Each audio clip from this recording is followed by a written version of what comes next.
오늘 우리에게 주시는 말씀 요한복음 1장 43절부터 51절까지 말씀입니다. 요한복음 1장 43절로 51절까지 말씀.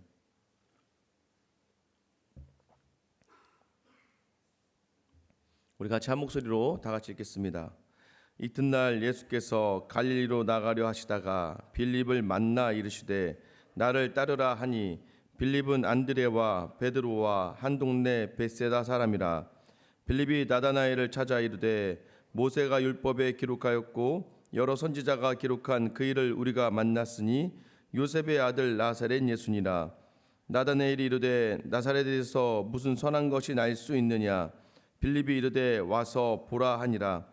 예수께서 나다나엘이 자기에게 오는 것을 보시고 그를 가리켜 이르시되 보라, 이는 참으로 이스라엘 사람이라. 그 속에 간사한 것이 없도다. 나다나엘이 이르되 어떻게 나를 아시나이까. 예수께서 대답하여 이르시되 빌립이 너를 부르기 전에 내가 무화과 나무 아래 있을 때에 보았노라. 나다나엘이 대답하되 랍비여, 당신은 하나님의 아들이시요 당신은 이스라엘의 임금이로소이다. 예수께서 대답하여 이르시되 내가 너를 무화과 나무 아래에서 보았다므로 믿느냐. 이보다 더 큰 일을 보리라. 또 이르시되 진실로 진실로 너희에게 이르노니 하늘이 열리고 하나님의 사자들이 인자 위에 오르락 내리락 하는 것을 보리라 하시니라. 아멘. 오늘 본문에서는 빌립이 등장합니다. 예수님께서 빌립을 만나시죠. 갈릴리로 가는 가운데 빌립이 등장하고요. 이 빌립을 예수님이 만나자마자 예수님은 또 이렇게 얘기하십니다. 나를 따르라. 우리가 항상 이것을 두 가지로 해석할 수 있다고 했습니다. 한 가지는 무엇이냐면 예수님의 그 말에는 힘이 있고 능력이 있기 때문에 그 말씀대로 된다는 것이죠. 그러나 또 그렇게 성경을 이해하기에는 성경은 꼭 그렇게 너무나 놀라운 기적으로만, 너무나 놀라운 능력으로만 우리에게 그런 일들을 경험하게 하는 것은 아니라는 것이죠. 나를 따르라라고 예수님이 이 빌립에게 이야기를 합니다. 근데 44절에 보면 이 빌립에 대해서 소개하는데요. 안드레와 베드로와 한 동네 사람이다라고 이야기하죠. 그러면 이 동네에 사는 사람이 아니라 저쪽 동네 같이 살아가는 사람인데 이 안드레와 베드로와 함께 있었다. 이런 거 우리가 너는 한 통속이네. 야, 니네 한 동네 사람이지. 결국은 안드레와 베드로를 통해서도 이 빌립은 대충 예수님에 대해서 듣고 있었고 또 그가 예수를 만났다, 예수님이 그를 찾아왔다는 개념보다는 아마 빌립이 예수님의 주변에서 예수님을 보고자 하는 마음이 있었을 거예요. 그래서 예수님은 그 마음을 간파하시고 너 나를 따라와라 라고 이야기하셨고 또 빌립은 그렇게 순순히 예수님을 따라가서 예수님과 잠시 교제를 합니다. 자, 동일한 일들이 일어나죠. 안드레가 예수님을 따라가서 예수님과 잠깐 함께 거한 다음에 어떤 일을 행합니까? 형 베드로를, 시몬을 예수님께로 데려오려고 하죠. 메시아를 만났다라고 이야기하지 않습니까? 오늘도 동일한 일이 일어납니다. 빌립이요, 가장 먼저 자기가 친했던 그 나다나엘을 찾아갑니다. 나다나엘에 가서 우리가 그 일을 만났다. 여기에서도 마찬가지입니다. 지금 내가 만났다라고 이야기하지 않고 우리가 만났다고 이야기하지 않습니까? 결국은 베드로와 안드레, 또 다른 제자가 있을 수도 있지만 이 제자들이 함께 예수님과 함께 동행하고 함께하면서 더욱더 메시아라는 것을 확신할 수 있었던 것이죠. 그래서 나다나엘에게 찾아갑니다. 예수님을 만난 사람은 예수님을 전할 수밖에 없다고 제가 말씀드렸잖아요. 예수님과 교제하는 사람은요, 예수님을 전할 수밖에 없는 거예요. 그리고 그 대상이 제일 먼저 가장 가까운 사람에게로 향하는 것이죠. 그래서 여러분이 전도를 할 때도 순서가 중요합니다. 무엇이냐면 사람을 정해놓고 그 사람에게 가는 게 아니라 내 안에 먼저 예수로 충만해져야 되고 내 안에 먼저 예수로 행복해야 되고 내 안이 먼저 예수로 즐거워야 되는 거예요. 우리가 보면서도 계속 염려가 되는 사람이 계속 예수님을 전한다. 물론 그것도 나쁘진 않습니다. 맞습니다.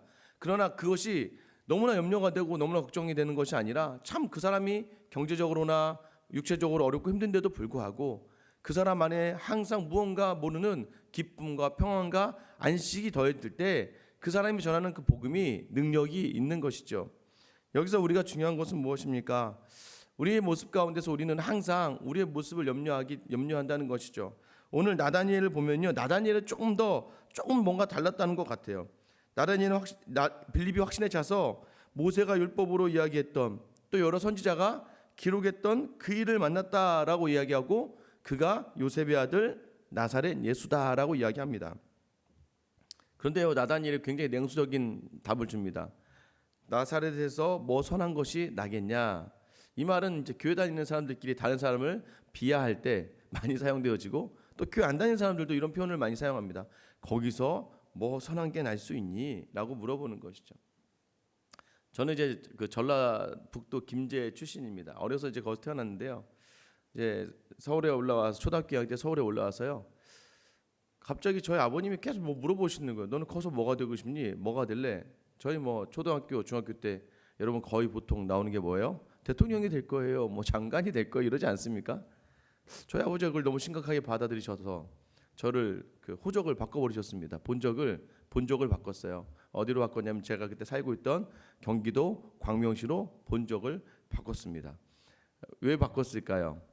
혹여나 이 아들이 나중에 지가 말한 대로 뭔가 정치나 뭔가 회사를 뭐 이렇게 갈 때 혹여나 이렇게 어려움 당하지 않게 하려고 저를 그 본적을 바꿔버린 거죠. 태어난 거는 전라북도 김제에서 태어났지만 제 실제적으로 주소지는, 그러니까 본적지는 경기도 광명으로 되어 있습니다. 왜 바꾸셨을까요? 당시에, 지금은 안 그러지만 당시에는 호남 계열에서 정치를 하거나 또는 회사에서도 좀 인정받기 어려운 부분들이 있었기 때문이죠. 왜요? 그쪽 사람이구나라고 하면 머리에 가지고 있던 선입견들이 있을 수밖에 없다는 것이죠. 어느 지역, 우리도 물어보지 않습니까? 누가 어느 지역에서 사는데 여러분이 잘 알고 있지 않은 지역이 나오면 굉장히 좀 무시하는 경향이 있습니다. 특별히 이게 사람들이 모여도요, 이렇게 서울 사람들이 굉장히 지역 사람들을 무시하는 경향이 좀 있습니다. 부산도 나름 경상도에서는 굉장히 큰 도시거든요. 근데 서울 사람들은 부산 사람도 굉장히 쉽게 무시해야죠. 왜냐하면 도시가 크니까. 교회도 마찬가지입니다. 너 어느 교회 다니니? 라고 이야기했을 때, 아니 되려 먼저 저도 예전에 이제 교회가 큰 교회들이 있다 보면 참 부목사들 사이에서도 그런 게 있는 것 같아요. 어디서 사역하니? 나 이 교회 사역해. 그러면 교회가 그렇지, 크고 좋은 교회네 라고 이야기하는데, 이제 자그마한 교회 다니는 그 교육자들도 마찬가지고, 특별히 성도님들도 마찬가지 아닙니까? 너 어느 교회 다니니? 그러면 그냥 작은 교회 다녀. 자기 스스로가 스스로를 굉장히 먼저 부끄러워하는 그런 이야기들을 하게 되죠. 이 나다니엘도 그렇게 쉽게 이야기합니다. 야, 나사렛에서 뭐 선한 게 나니? 거기서 무슨 선한 게 날 수 있겠니? 라고 이야기하는 나다니엘이, 그런데요, 그 나다니엘이 나타나자 결국은 그도 어떻게 됩니까? 결론은 뭐예요? 예수님께 갔습니까? 안 갔습니까? 갔다는 거예요. 나다나엘은 아마 성경이 좀 능통했던 것 같습니다. 아마 그가 이야기한 이 이야기는 정말 나사렛을 무시하는 것이 아니라, 그가 성경을 연구하고 묵상하고 계속해서 거듭내서 봤을 때는 성경 어디에도 이 나사렛이라는 곳에서 예수님이 난다는 이야기들이 없다는 거죠. 그러니까 나사렛에서 무슨 그런 분이 날 수 있니? 라고 반문하였지만, 그러나 빌립의 확신에 찬 그 전도가 이 나다나엘을 예수님께로 데리고 오게 되는 것이죠. 그래서 여러분, 우리는요, 그런데 굉장히 때로는 나보다 많이 알고 있고, 나보다 많이 가지고 있고, 나보다 세상적 여유가 있는 사람에 대해서 전도하기를 꺼려할 때가 있어요. 근데 왜 꺼려합니까? 내 안에 확신이 없기 때문입니다. 빌립과 같이요, 예수님을 만났고 이분이 메시아고 이분이 정말 하나님의 아들이라고 하는 확신이 있으면요, 우리는 두려워해서는 안 됩니다. 우리가 전하는 말은 딱 한마디입니다. 무엇입니까? 와서 봐.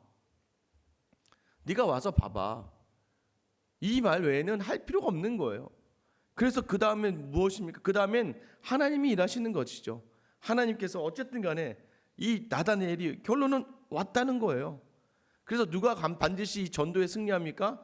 예수님을 만나고 예수님과 함께하고 예수님과 동행한 사람의 그 표정과 말과 삶의 행동에서는 반드시 영혼을 구원해낼 수밖에 없다는 것이죠. 이게 바로 예수님을 따르는 사람들에게 보여주는 자연스러운 모습들입니다. 자, 나다나엘이 나타납니다. 예수님이요, 나다나엘을 보시면서 27절에 이렇게 이야기하죠. 보라, 이는 참 이스라엘 사람이라. 그 속에 간사한 것이 없도다. 그랬더니 나다니엘 어떻게 이야기하냐면, 어떻게 하십니까? 라고 얘기해요. 예수님이 이렇게 얘기합니다. 빌립이 너를 부르기 전에 네가 무화과나무 아래 있을 때 내가 보았다라고 이야기합니다. 야, 저는 이렇게도 전도가 된다면 저는 참 우리 하남 쪽에 하남에서 교회 다니시는 분 다 우리 교회로 나올 수 있게 할 수 있을 것 같아요. 교회 다니시는 분 가가지고는 야, 참으로 참 이게 간사하지 않고 참으로 하나님의 사람이네요. 그러면 어떻게 저를 아세요? 그러면 제가 집에서 기도하는 것을 제가 봤습니다. 정말 메시아시군요. 하면서 저를 우리 교회로 나온다면 이거 굉장히 좀 쉽죠. 이렇게 해서 사람이 어떻게 예수님을 메시아로 인정을 하죠? 여러분, 이 말의 의미는 오늘 예수님이 하신 말씀을 통해서 알 수 있죠. 빌립이 너를 부르기 전에, 그러니까 빌립이 이미 나다나엘에게 가기 전부터 나는 너를 보고 있었다. 어떻게 보았냐면 네가 무화과나무 아래에 있을 때에 보았다. 이 무화과나무 아래라는 표현이 중요합니다. 우리가 이제 우리도 관용적으로 이렇게 사용되는 표현이 있지만 이스라엘 사람들에게는 이 표현이요 굉장히 풍요로움과 평안함을 드러낼 때 사용하는 표현입니다. 열왕기상 4장 25절에 보면요, 솔로몬이 사는 동안에 유다와 이스라엘이 단에서부터 브엘세바에 이르기까지 각기 포도나무 아래와 무화과나무 아래에서 평안히 살았더라. 그러니까 결국은 무화과나무 아래에 있다라는 것은, 무화과나무 아래에서 있다는 것은 그 풍요로울 때, 그 평안할 때. 근데 지금은 그런 상황이 아니잖아요. 로마의 압제 가운데 있는 상황이다 보니까 무화과나무 아래에 있다는 것은 무엇입니까? 하나님이 허락하신 그 풍요롭고 평안하고 안정된 그 나라를 꿈꾸며 있었던 것이죠. 그 꿈꾸며 있었다는 것이 무엇입니까? 그곳에서 묵상하며 기도하며 말씀을 읽으며 기도하며 주님, 이 나라에 하나님의 나라 메시아를 이곳에 보내주십시오라고 하는 그러한 묵상의 시간들을 가지고 있었던 사람이라는 것을 내가 안다라고 이야기하는 거예요. 그러니 나다니엘에게 그냥 넌 내가 기도하는 거 봤어라고 이야기하는 정도가 아니고요, 내가 너가 알아. 네 안에 참 간사한 마음이 없구나. 너 참 이스라엘 사람이구나. 너는 정말 그 나라를 고대하고 희망하던 사람이구나. 그래서 내가 너를 보고 있었어. 태초 전부터 하나님이 우리를 보아오시는 것을 믿으시죠? 하나님이 우리를 보고 계셨고 우리를 인도하셨다는 그 표현 그대로 예수님이 이 나다나엘에게 그대로 하고 있어요. 내가 너를 알고 있었다. 나다나엘이요, 예수님을 만나러 오기 전에 부정적인 마음이 가득했습니다. 여러분, 그러나 그 마음 가운데 강력하게 원함이 있었습니다. 그것이 무엇이냐면 하나님의 나라의 도래였어요. 메시아가 이 땅에 오시기를 바라는 간절한 마음이었어요. 그래서요, 이 예수님은 그 마음을 만져주시는 거예요. 내가 알지. 네가 바로 하나님의 나라를 위하여 고대하던 사람이구나. 그래서 내가 너를 알기 때문에 너는 참 이스라엘 사람이고 너는 참 하나님의 사람이다 라고 이야기합니다. 그러자 나다나엘이 고백하죠. 랍비여, 당신이 정말 하나님의 아들이고 이스라엘의 왕이십니다. 이런 고백이 일어나게 되는 것이죠. 여러분, 그러나 이런 고백이 일어났다고 해서 사람이 변합니까? 변하지 않죠. 이런 고백이 있다고 해서요, 사람이 쉽게 변하지 않습니다. 베드로도 이 고백했고요, 안드레도 이 고백했고요, 심지어는 세례 요한도 이 고백했습니다. 그럼에도 불구하고 이들 모두가 다 흔들리잖아요. 중간에 보세요. 예수님을 따라가면서 예수님과 함께 있으면서도 불구하고 누가 큰 자냐, 누가 높은 자냐, 누가 더 예수님과 가까운 자냐라고 이야기하면서 세상의 그런 순위들을 자기의 삶 가운데 갖다 대고 서로 갈등하고 다투고 있지 않습니까? 여러분, 이 고백이 시작이라는 거예요. 시작. 이 고백으로부터 이제 시작하는 건데요, 예수님이 그래서 그걸 아세요. 그래서 50절에 뭐라고 이야기합니까? 아니야, 네가 더 큰 일을 보게 될 것이다 라고 이야기하죠. 더 큰 일을 보게 될 거야. 어떤 큰 일입니까? 51절이죠. 하늘이 열리고 하나님의 사자들이 인자 위에 오르락 내리락 하는 것을 보리라 하시니라. 이 말의 의미를 딱 생각하면 모두가 다 성경 말씀 오르락 내리락 딱 성경을 좀 몇 번 읽어보신 분들이면 어디가 딱 생각날 수밖에 없습니다. 어디입니까? 우리가 찬양했죠. 우리가 오늘 490장 찬양한 그 찬양이 야곱의 찬양 아니겠습니까? 형 에서의 장제 축복을 뺏어왔던 야곱이요, 에서가 자기를 죽이려고 하자 엄마 리브가가 야, 너 저 삼촌네 집에 도망가 있어라. 형이 너 죽이려고 한다 라고 해서요, 처음으로 집을 떠나서 삼촌 라반에게 가는 길 가운데에서 너무나 지치고 너무나 고뇌서요, 베델이라고 하는 곳, 지금 이제 베델이라 불리는 그곳에서 돌베개를 딱 놓고 잠을 잡니다.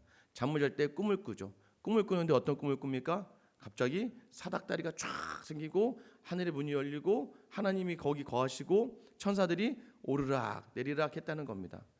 이 오르락 내리락에 대해서는 나중에 수요일 창세기 28장 강의할 때 말씀드리기로 하고요. 중요한 것은 무엇이냐면 야곱이 거기서 무엇을 봤다는 겁니까?